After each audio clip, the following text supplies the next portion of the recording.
Magandang gabi po sa ating lahat. Narito ang update sa lagay ng ating panahon ngayong March 14, 2024, araw ng Huwebes.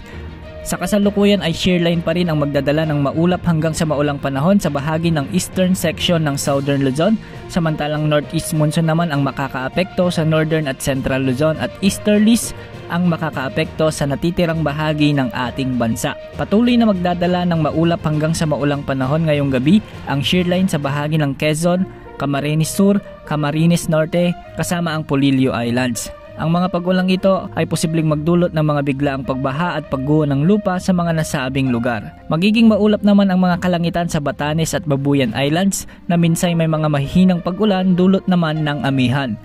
Sa Ilocos Region, natitirang bahagi ng Cagayan Valley, Cordillera Administrative Region at Central Luzon ay makararanas naman ng bahagyang maulap hanggang sa maulap na kalangitan na may mga isolated rains dahil pa rin sa umiiral na amihan. Sa Metro Manila, natitirang bahagi ng Luzon ay magiging maaliwalas pa rin ang panahon na minsan ay may mga isolated rains dahil sa mga localized thunderstorms. Sa Visayas at Mindanao ay magiging bahagyang maulap hanggang sa maulap naman ang mga kalangitan na minsan ay may mga dadaang mga pag-ulan dulot ng easterlies o isolated rains. May mga mahihinang pag-ulan lamang ngayong gabi sa bahagi ng eastern section ng Mindanao, particular sa Surigao Provinces or Surigao del Sur at Surigao del Norte at sa southern parts ng Samar at Leyte. Ang mga pag-ulan na ito ay posible ring magdulot ng mga flash floods at landslides.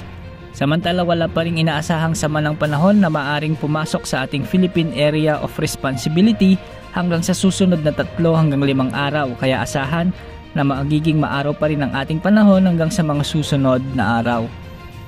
Wala ring gale warning, kaya malayang makakapamalaot ang lahat ng uri ng sasakyang pandagat sa mga karagatang sakop ng ating bansa. Yan ang update sa lagay ng ating panahon. Ito po ang weather update ng bayan, maasahan, anumang panahon.